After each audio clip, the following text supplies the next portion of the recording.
Guys, you have any questions for Coach Saleh? Yeah.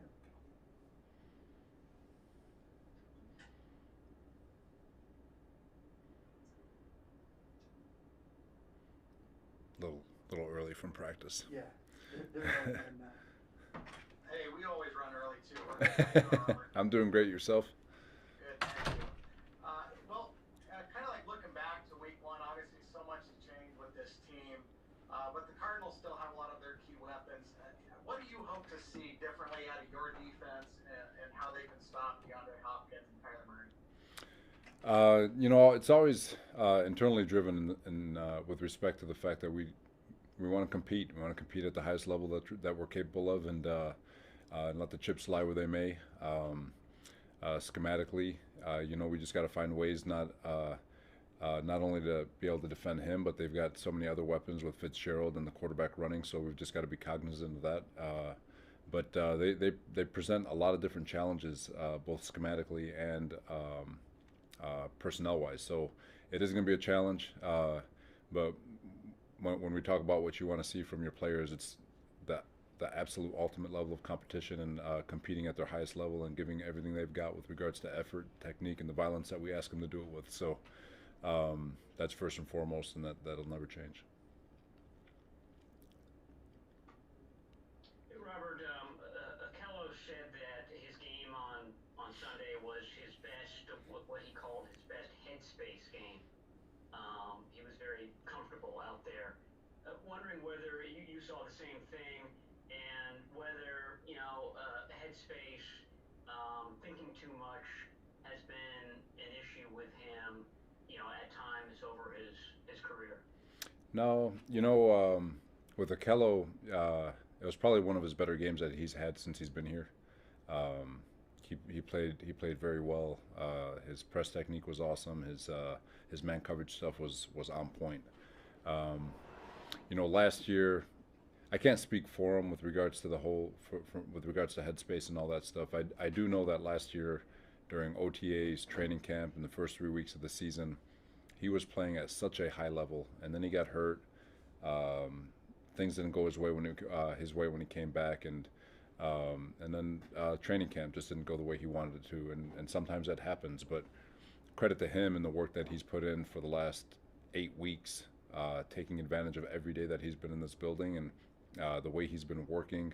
He hasn't been pouting. A lot of guys can go in the tank, and credit to him and his attitude and his effort, not only on the field but in the weight room, and to get himself stronger and to take advantage of all these days and eating right and doing all the different little details, scout team reps, going against all those receivers and doing everything he can. So uh, for him, it wasn't a fluke what he showed on Sunday, and now hopefully he has a chance to stack them up and continue to finish the season strong.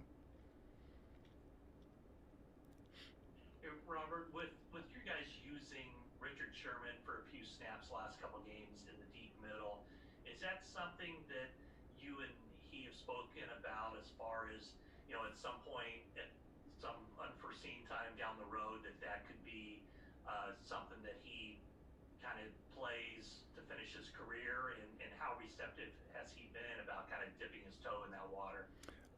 You know what? We haven't talked about that with regards to position change. It's just felt like it'd be a cool, different way to use him and his instincts and his vision, while getting some guys who have deserved some opportunities to get on the field.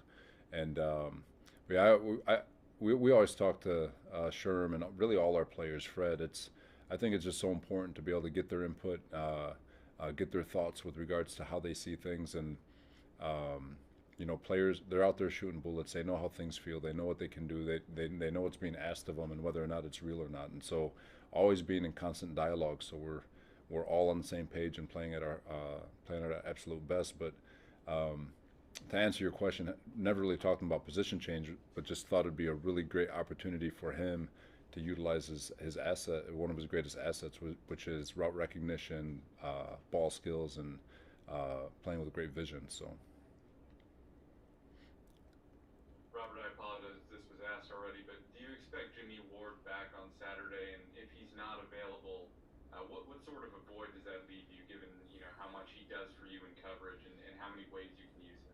So Jimmy, we're still working through Jimmy. Obviously, but Jimmy, you guys know how I feel about Jimmy. I've said it over and over again. He's one of the top 5 cover guys in all of football, and the reason why he doesn't get his stats is because his guy doesn't exist on the football field. He just eliminates them, and so he doesn't get many opportunities. And so that being as good as he is, that's his curse, is that he just doesn't get as much action. But so not having a guy like Jimmy Ward hurts, but I do have we have a lot of faith in the guys who will come in and step in if they need to, um, uh, and pick up the slack where he may not be there. If that makes sense.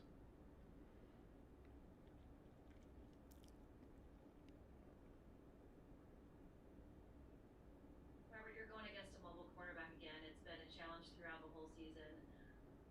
How do you see your defense evolving as you progress, going from week one facing Kyler to now? So these mobile quarterbacks, they are a challenge. I think they're a challenge for everybody. We've had some opportunities to go against some guys obviously throughout the year, and the QB run game. We feel really good about our scheme and how we defend the quarterback run game. Don't think Kyler especially in that first week, that wasn't as it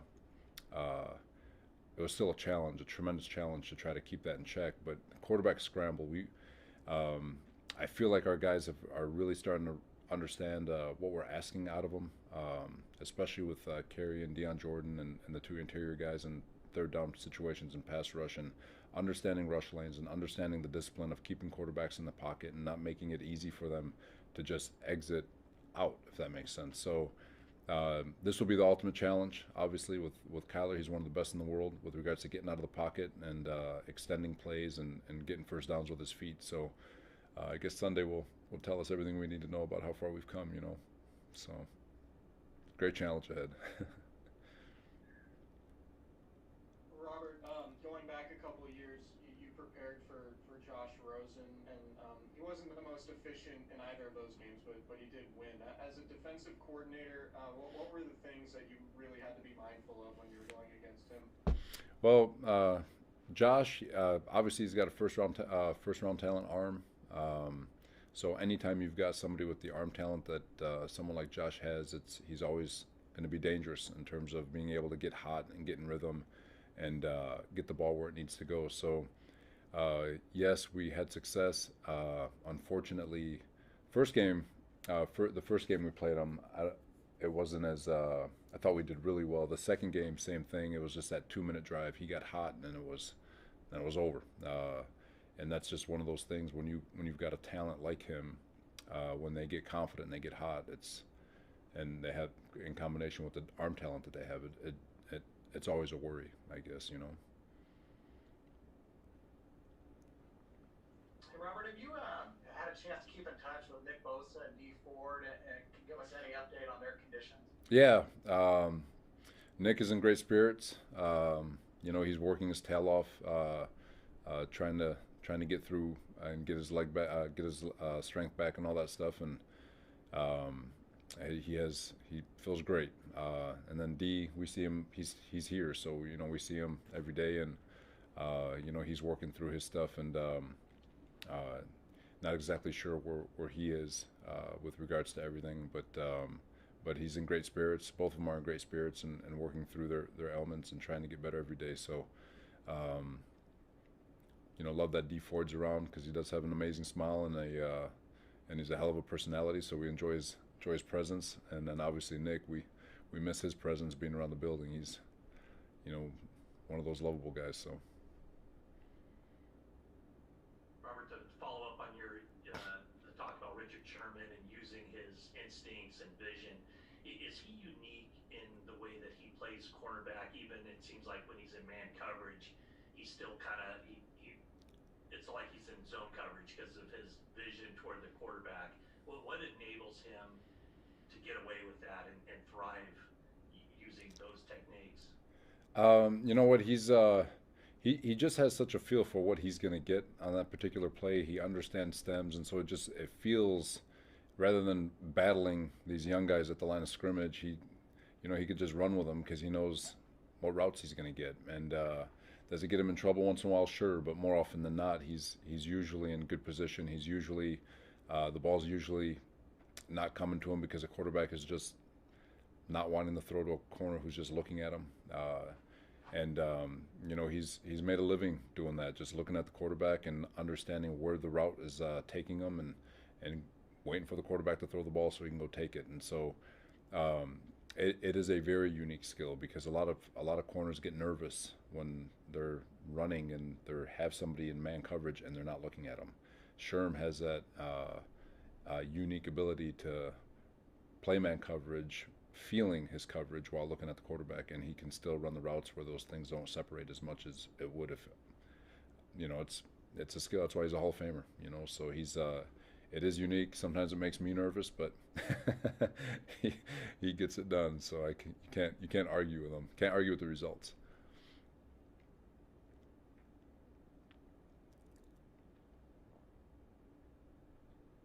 Hey, Robert, I know you talked a little bit about Kevin Gibbons throughout the season. How has he progressed, and what does he need to do, you know, to have an even larger role, you know, potentially next year? Well, to answer the second part of the question, for him next year, and even just these next two games, it's the focal point is always get better, right? I know it's not the most exciting answer in the world, but going through his process and understanding that if you're not finding ways to get better every single day, you're not going to get better. And so consistency, obviously, for Kevin is always going to be, it won't always be a big thing, but that'll be something that he's got to continue to work through. People, you know, this is his first year playing football in the league, and if you think about it, and so he's learning every day just like everyone else. And so I do think Kevin's only going to get better. I think he's made of the right stuff. I thought he had an unbelievable offseason, and he came in here strong this year and had a really nice training camp, and earned everything that he's had coming to him. And now it's just a matter of taking advantage of your reps, doing the things that Coach Kasarik is asking him to do, playing with all the explosiveness that he has in his lower half, and finding ways to learn off the different blocking combinations that he gets, the different pass protection sets that he gets, and if he does that, I think he can accelerate into this offseason, have another phenomenal offseason, and really make an even bigger impact next year. But it all depends on whether or not he approaches every day with the full intent on getting a little bit better than he was when he woke up. One more question, folks. Robert, the NFL said yesterday that teams can start interviewing prospective head coaching candidates virtually. Is that something you're open to before the season ends? Have anybody reached out yet? And have the 49ers told you one way or the other whether they block you from doing that? No, I've had no dialogue. I haven't really spoken to anyone, and you know, it's I really haven't thought about it. We play Saturday, and we still got a game following week with Seattle, and so they've got my full attention. All right, thanks, Robert. All right, thanks, guys. Merry Christmas. I had already muted you. Sorry. You want to unmute? No, that's it.